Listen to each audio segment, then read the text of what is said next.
बड़ी खबर के प्रस्तुत करता है हेम पुष्पा। इम्यूनिटी बढ़ाए, स्वस्थ बनाए। महिलाओं की नंबर 1 आयुर्वेदिक औषधि व टॉनिक के सह प्रायोजक हैं doctor ortho Ayurvedic oil and capsule, जोड़ों के दर्द की बेजोड़ दवा। एक हफ्ते में दूसरी बार मुख्यमंत्री मनोहर लाल का दिल्ली दौरा। कल दोपहर 3 बजे के बाद करीब पहुंचेंगे राजधानी। केंद्रीय मंत्रियों से मुलाकात का है कार्यक्रम। हाल ही में पार्टी अध्यक्ष जेपी नड्डा से की थी मुलाकात।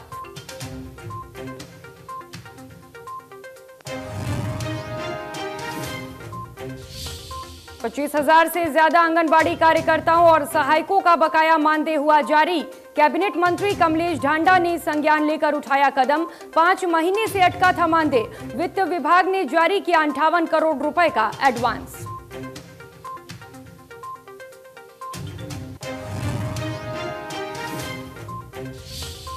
चरखी दादरी में नगर परिषद चेयरमैन के खिलाफ पार्षदों ने खोला मोर्चा। जिला उपायुक्त को ज्ञापन सौंपकर कहा, जमीन और दुकानों को कम दाम पर बेचने की है कोशिश। वाल्मीकि पार्क से जुड़ा है मामला।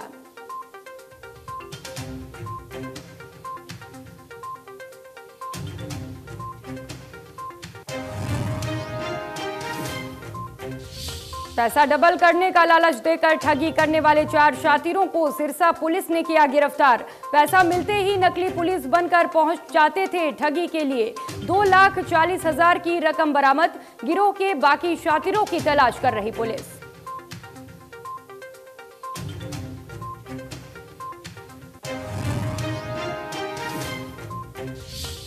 प्रदेश में कहीं भी सार्वजनिक रूप से नहीं मनाई जाएगी होली। सभी जिलों के उपायुक्तों ने जारी किया आदेश। फतेहाबाद में लागू हुई धारा 144। दुकानदारों ने कहा, 1 महीने पहले लेना चाहिए था फैसला। सामान न बिकने पर होगा घाटा।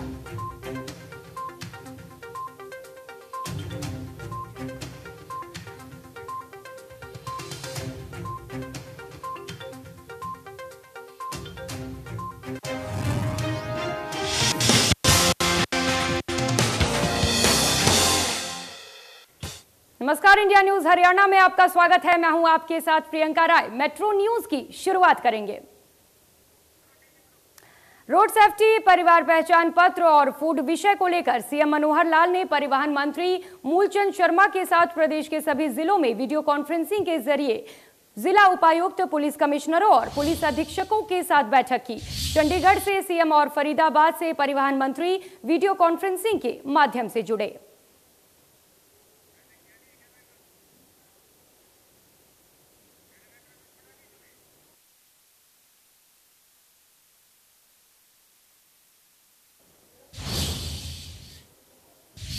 पूरे देश में जिस तरीके से किसान आंदोलन अपने चरम पर है और भारी संख्या में किसान हरियाणा के तमाम बॉर्डर पर बैठे हुए हैं, इसी को देखते हुए हरियाणा सरकार ने फैसला लिया है कि इस बार किसानों की फसल का पैसा उनके खाते में 24 घंटे के अंदर पहुंच जाएगा।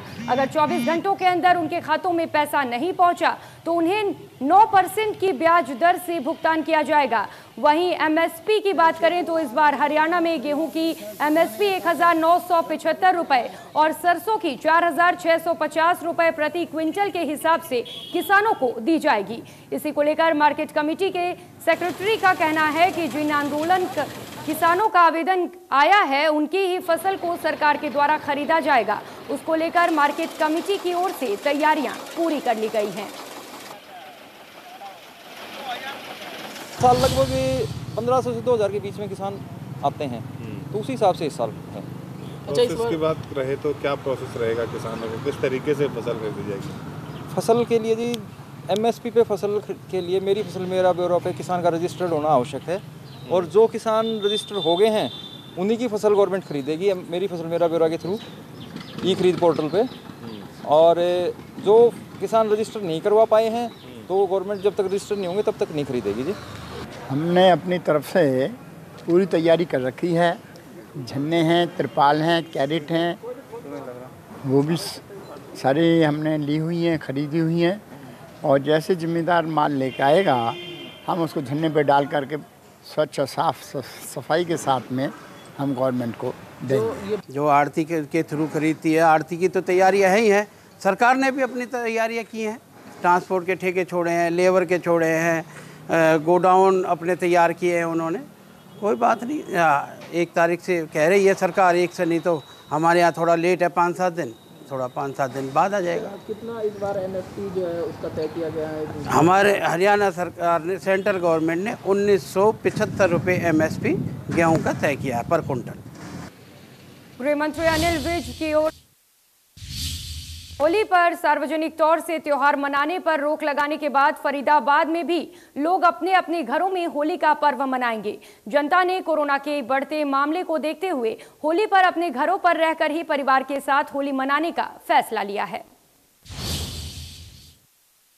कोरोना के बढ़ते मामलों को देखते हुए हरियाणा सरकार की तरफ से और गृह मंत्री अनिल विज की तरफ से सार्वजनिक होली के त्यौहार को मनाने पर रोक लगा दी गई है। फरीदाबाद में हम लोगों से पूछेंगे कि अब इस रोक के बाद में वो किस तरह से इस त्यौहार को मनाएंगे। बात कर लेते, क्या नाम है सर आपका? SK शर्मा।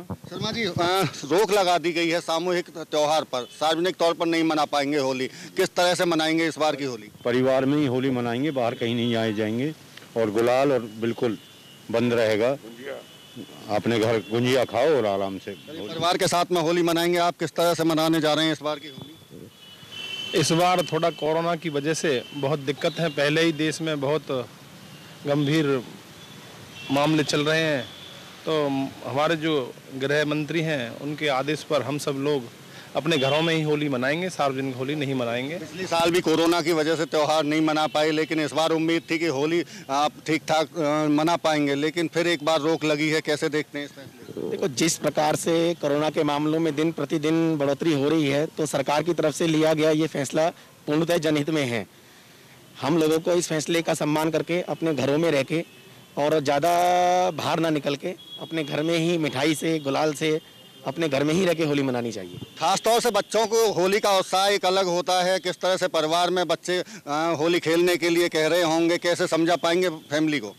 उत्साह तो बच्चों में स्वाभाविक बात है, होली का त्यौहार है तो बच्चों को उत्साह तो होता है, लेकिन कोरोना जैसी महामारी से बचने के लिए बच्चों को समझाना पड़ेगा और सरकार की जो गाइडलाइंस है उसी के हिसाब से हम होली मनाएंगे और उसी हिसाब से बच्चों को समझा करके अपने घर में ही रहने की हिदायत देंगे उनको। किस तरह का प्लान किया है इस त्यौहार को लेकर? देखो, दूरी बना के रखेंगे और जो हमारे गृह मंत्री जी ने आदेश दिए हैं, क्योंकि ये कोरोना आगे ना बढ़े, इसलिए हमारे प्रधानमंत्री जी कोरोना वैक्सीन भी लगातार बढ़ती जा रही है। कुछ ही दिनों में बहुत ज़्यादा मात्रा में कोरोना वैक्सीन लगवाई गई है और इस फैसले का हम स्वागत करते हैं और अपने घरों में दूरी बनाकर अपने घरों में ही फूलों की होली मनाएंगे। बिल्कुल निश्चित तौर से। देखिए, कहीं ना कहीं जिस तरह से कोरोना के मामले बढ़ रहे हैं, ऐसे में जरूरी है कि लोग अपने परिवार तक ही सीमित रहें, क्योंकि कोरोना की वेव दोबारा ना आए। हमारे साथ में कैबिनेट मंत्री मूलचंद शर्मा के बड़े भाई हैं त्रिपलचंद शर्मा। सर, सरकार की तरफ से रोक तो लगाई दी गई है, क्या अपील करना चाहेंगे लोगों से, क्या कहना चाहेंगे? हमारी एक ही अपील है, पहले तो होली की बहुत बहुत बधाई। जो भी गाइडलाइन है सरकार की, जो सरकारी प्रोग्राम है होली मनाने के, वो सब कैंसिल कर दिए हैं माननीय गृह मंत्री हरियाणा सरकार ने। और हमारी भी एक ही अपील है लोगों से, प्रदेश के लोगों से, विधानसभा के लोगों से, अपने घर में रह के होली मनाएं। निश्चित तौर से देखिए, इस बात के कोरोना को लेकर गंभीरता इसी बात से समझी जा सकती है कि खुद कैबिनेट मंत्री मूलचंद शर्मा ने तमाम जो सार्वजनिक कार्यक्रम थे उनमें जाने से मना कर दिया है और घर पर ही होली मनाने की अपील लगातार लोग भी कर रहे हैं और कैबिनेट मंत्री मूलचंद शर्मा के बड़े भाई त्रिपलचंद शर्मा भी अपील करते हुए दिखाई दे रहे हैं। फरीदाबाद से देवेंद्र कौशिक, इंडिया न्यूज।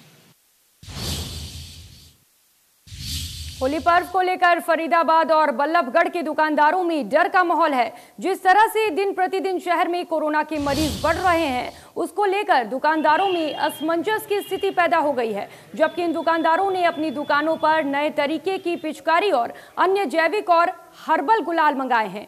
अब इन दुकानदारों को अपने माल की बिक्री को लेकर परेशानी हो रही है। दुकानदारों के पास अब तक कोई ग्राहक नहीं पहुंचा है। दुकानदारों की माने तो उन्होंने होली के मद्देनजर बहुत सारा सामान मंगवाया है, लेकिन अब उन्हें बेचना मुश्किल हो रहा है।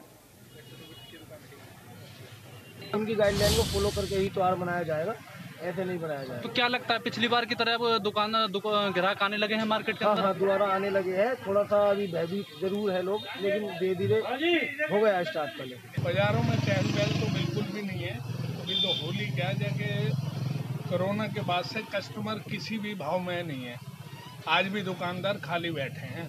आप खुद देख लो, जाके आदमी 4-5 बंदों का स्टाफ है, उनकी भी जाके आदमी नौकरी के लिए उनको पैसे देना भी भारी पड़ रहा है।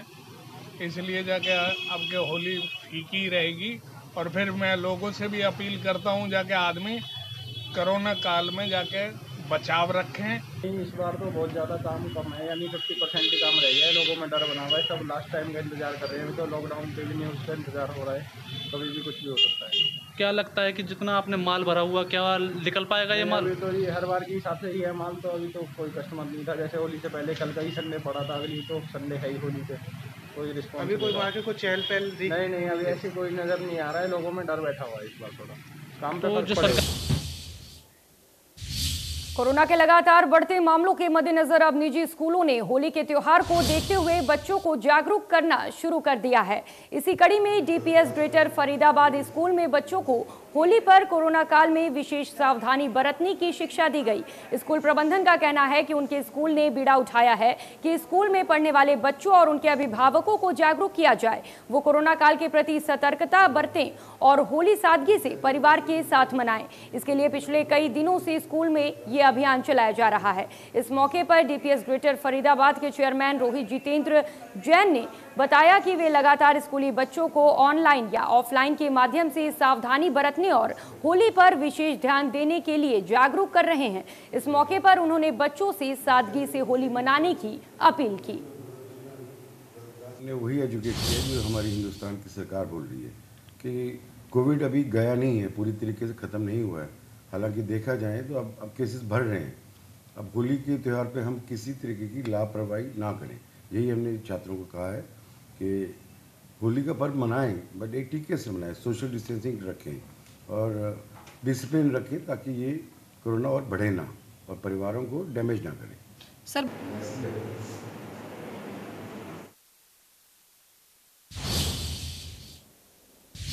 निकिता मर्डर मामले में फास्ट ट्रैक कोर्ट ने 5 महीने में दोषियों को उम्र कैद की सजा सुना दी है। कोर्ट द्वारा दोषियों को सुनाई गई सजा पर हरियाणा महिला आयोग की सदस्य रेणु भाटिया का क्या कुछ कहना है। रेणु भाटिया से हमारे संवाददाता सुधीर शर्मा ने खास बातचीत की। बहुचर्चित निकिता हत्याकांड को लेकर सामाजिक धार्मिक संगठनों, आम लोगों, राजनीतिक लोगों ने कल कई प्रतिक्रियाएं दी। इस उम्र कैद को लेकर लोगों का कहना था कि ये सज़ा कम है जिस तरह का अपराधियों ने किया था। तो आइए जानते हैं, इस वक्त हमारे साथ महिला आयोग की सदस्य रेणु भाटिया जो कि बीजेपी की प्रदेश प्रवक्ता भी हैं। आइए उनसे जानकारी लेते हैं। एज ए महिला आयोग की पार्ट होने के नाते वो इस केस को और इस फैसले को किस नज़रिए से देखते हैं। रेणु जी, आपका स्वागत है इंडिया न्यूज़ पर। शुक्रिया। क्या कहना चाहेंगे जिस तरीके से ये फैसला आया है और बहुत जल्दी फास्ट ट्रैक कोर्ट में आया है, किस तरह का उदाहरण बनेगा और इसे किस नज़रिए से देखते हैं आप? देखिए, ये एक बहुत दुखद घटना थी जिसमें हमारी बेटी की हत्या हुई, लेकिन फास्ट ट्रैक कोर्ट में ये केस गया और विद इन 3 months 22 days इसका की कार्रवाई हुई। 24 घंटे के अंदर वो दोनों मुजरिम पकड़े गए और 5 महीने के अंदर अंदर ये फैसला आया कि उनको उम्र कैद होगी। इसके लिए मैं कानून का, कोर्ट का, उन जज साहब का धन्यवाद करती हूँ। ये बात बिल्कुल ठीक है कि ये सज़ा परिवार वालों के हिसाब से, जिस तरह से वो कल फैसला आने के बाद उदास थे, दुखी थे कि ये फैसला परिपूर्ण नहीं है, परंतु कोर्ट का फैसला माननीय है। हाँ, अगर परिवार इस फैसले से नाखुश है और वो चाहता है फांसी की सज़ा, जिस तरह से वो बयान कर रहे थे, तो कोर्ट में दोबारा वो अपील कर सकते हैं, वो हायर कोर्ट में जा सकते हैं और अपनी बात को रख सकते हैं। ऐसे में आयोग भी उनके साथ है, सरकार भी उनके साथ है। आप जानते हैं अनिल विज जी ने कल बयान दिया कि ऐसों को फांसी की सज़ा होनी चाहिए और हम हायर कोर्ट में अपील करेंगे। तो मुझे लगता है कि बिल्कुल सरेआम जिस प्रकार उन्होंने चौराहे पे इस बेटी को मौत के घाट उतारा, उसी प्रकार इस लड़के को भी उसी तरह की सज़ा होनी चाहिए। कल मैं जब ये फैसला आया था तब मैं किसी मीटिंग में थी, तो वहाँ पर इमीडिएट ये चर्चा चली कि ये फैसला अभी कम है। तो वहाँ चर्चा करने वाले लोग यही बात कह रहे थे कि जिस प्रकार चौराहे पर लड़की को मारा गया, उसी प्रकार इसको चौराहे पर फांसी होनी चाहिए। परंतु फांसी हो ये हम चाहते हैं और परिवार भी चाहता है। महिला आयोग पूरी तरह से परिवार के साथ है, ये सरकार पूरी तरह से परिवार के साथ है। वो जिस तरह का कदम आगे बढ़ाना चाहेंगे हम सब उनका साथ देंगे। ये थे रेणु भाटिया जी, जिनका कहना था कि ये जो सजा हुई है फास्ट ट्रैक के माध्यम से ये सराहनीय है, कोर्ट का हम सम्मान करते हैं, धन्यवाद करते हैं, लेकिन परिजन कहीं ना कहीं अभी नाखुश दिखाई देते हैं। तो ऐसे में उनका कहना था कि हाई कोर्ट, सुप्रीम कोर्ट, आगे बहुत ऑप्शन है, परिवार अपनी मांग को लेकर, फांसी की मांग को लेकर आगे कोर्ट में जा सकता है, ये उनका लीगल हक बनता है। कैमरामैन अजय के साथ Sudhir Sharma, India news Haryana, freedom. बिना विकास कराए और बिना बिल के करीब 70 लाख रुपए की पेमेंट करने के मामले में फरीदाबाद के सदर थाने में बीडीपीओ पूजा शर्मा, उसके भाई और गांव मुजेडी की पूर्व सरपंच समेत ग्राम सचिव के खिलाफ मामला दर्ज किया गया है। एसपी तिंगाव पृथ्वी सिंह का कहना है कि बिना कोई विकास कार्य किए करीब 70 लाख रुपए पेमेंट कर दी गई। इसकी जांच के लिए एक कमेटी बनाई गई थी। अब उस कमेटी द्वारा जांच रिपोर्ट आने के बाद जिला उपायुक्त कार्यालय से मामला दर्ज कराने के लिए शिकायत भेजी गई थी। उस शिकायत के आधार पर करप्शन की धाराओं में बीडीपीओ पूजा शर्मा, उसके भाई ललित मोहन शर्मा, मुजेडी की पूर्व सरपंच रानी और निलंबित ग्राम सचिव विजय पाल के खिलाफ मामला दर्ज किया गया है। एसीपी पृथ्वी सिंह की माने तो गंभीर धाराओं में मामला दर्ज होने के चलते इसमें इन सभी आरोपियों की गिरफ्तारी संभव है।